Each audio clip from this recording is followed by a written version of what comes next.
अस्सलामु अलैकुम वरहमतुल्लाहि वबरकातुह। अल्हम्दुलिल्लाहि कफ़ा व सलामुन अला इबादिहिल्लज़ीना इस्तफ़ा अम्मा बाद। बिरादरान इस्लाम, हर दौर में दीन की इशाअत, दावत व तालीम और इल्मी क़ियादत उलमाए हक़ के सर रही और उलमा ही उम्मत के लिए मशअले राह रहे। हदीस है, अल उलमा वरसतुल अंबिया, रवाहु अबू दाऊद व तिरमिज़ी व सह्हहुल अलबानी, कि उलमा ही अंबिया के वारिस हैं। नबी सल्लल्लाहु अलैहि वसल्लम के बाद उलमा ने ही किताब व सुन्नत की हिफाजत का बेड़ा उठाया। बयान व तहरीर के जरिए दुनिया के हर कोने में इस्लाम का शमा रोशन किया।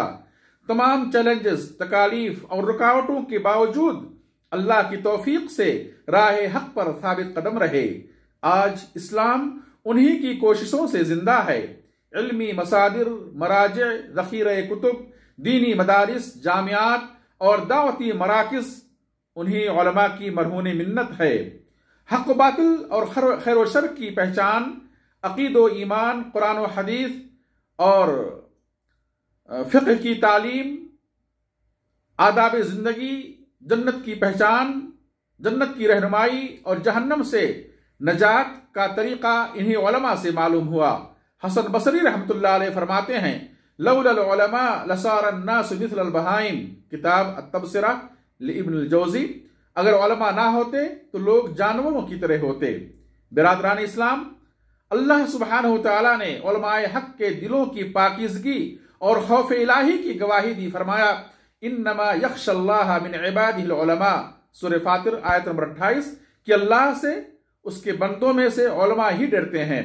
दीन इस्लाम में उलमा को बड़ा एहतराम मिला।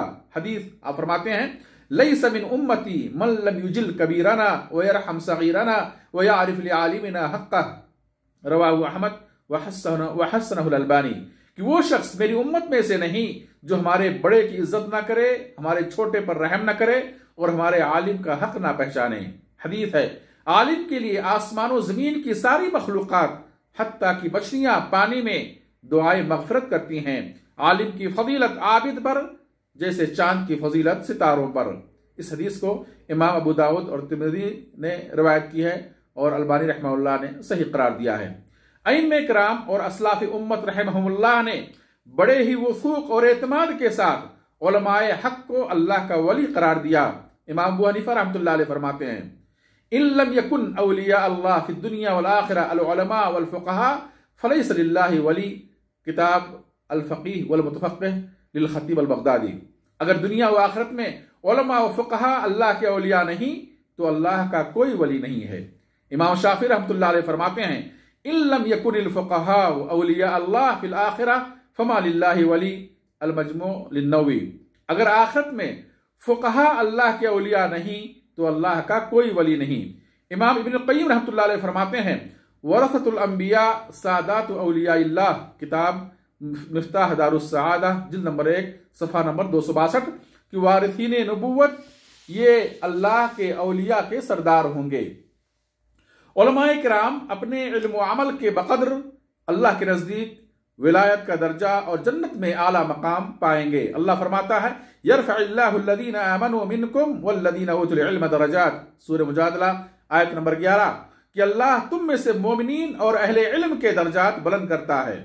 मेरे भाइयों, जब ये उलमाए किराम अल्लाह के वली ठहरे तो इनसे अदावत और बुग़्ज़ व हसद रखना, उनके साथ जुबान दराजी करना या उन पर तानो तशनी करना दरअसल अल्लाह से जंग का ऐलान करना है। जैसा कि हदीस कुदसी में अल्लाह फरमाता है, मन आदा ली वलियन फ़क़द आज़नतुहु बिल हर्ब, रवाहुल बुखारी।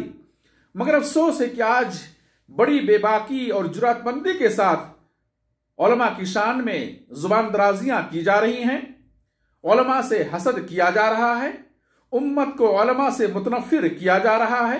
ये नहीं मालूम कि उलमा का गोश्त जहर आलूद है, जो खाएगा हलाक हो जाएगा, और जो कौम अपने उलमा से दूर हो जाएगी उसे ज़िल्लत का तूफान खसो खाशाक की तरह बहा ले जाएगा और फिर हक की तरफ वापसी नामुमकिन हो जाएगी। इसीलिए हमारे असलाफ उलमा की शान में तौहीन करने वालों की शदीद मजम्मत करते थे। मसलन इब्न आसाकिर रहमहुल्लाह फरमाते हैं, कुल्लु मन अतलक़ लिसानहु फिल उलमा बिस्सल्ब بلاہ اللہ قبل موتہ بموت القلب۔ جو شخص علماء کی عیب جوئی اور تان و تشنیع میں زبان کھولے گا، اللہ اسے اس کی موت سے پہلے مردہ دلی کے ذریعے آزمائے گا۔ برادران اسلام، علماء سے محبت کریں۔ علماء کا احترام دین کا احترام ہے۔ علماء سے محبت دین سے محبت ہے۔ علماء کی صحبت میں رہیں، علماء سے جڑ کر رہیں۔ حدیث ہے المرء مع من احب، آدمی اس شخص کے ساتھ ہوگا جس سے وہ محبت کرتا ہے۔ علماء کے تئیں مخلص بنیں، علماء کی خدمت کریں، ان کی ضروریات اور آرام کا خیال رکھیں تاکہ وہ مزید دین کی خدمت کر سکیں۔ انہیں دعائیں دیں، علماء کو اچھے لقب سے پکاریں، ان کی خوبیاں بیان کریں، تواضع اور عاجزی سے ملیں، ان کی موجودگی میں بلند آواز سے گفتگو نہ کریں، ان کی باتیں بغور سنیں، فائدہ اٹھائیں، مسائل میں رہنمائی لیں، مشورے لیں، علم کو ان کی طرف منسوب کیا کریں کہ فلاں عالم نے اس مسئلے میں یہ فرمایا۔ امتحان لینے کی غرض سے سوال نہ کریں، نہ ہی علماء کے درمیان موازنہ اور مقابلہ کریں، ان کی ذاتی کوتاہیوں اور لغزشوں پر عذر تلاش کر لیا کریں۔ حسن ظن رکھیں، وہ معصوم عن الخطا نہیں پیدا ہوئے ہیں۔ اگر کبھی ان کی شان میں گستاخی ہو جائے تو معذرت کر لیا کریں۔ ہاں یہ ضرور ہے کہ ان کی شان میں غلو نہ کیا جائے، ان کی باتوں کو اللہ اور رسول سے آگے نہ بڑھایا جائے۔ اگر ان سے کسی مسئلے میں علمی خطا ہو جائے تو احترام کے ساتھ ان کے خطا کو چھوڑ دیا جائے اور دلیل کی اتباع و پیروی کی جائے۔ اللہ ہمیں علم اور اہل علم کی قدر کرنے اور ان کا حق ادا کرنے کی توفیق دے، آمین۔ وآخر دعوانا ان الحمد للہ رب العالمین والصلاة والسلام علی نبینا محمد والسلام علیکم ورحمۃ اللہ وبرکاتہ۔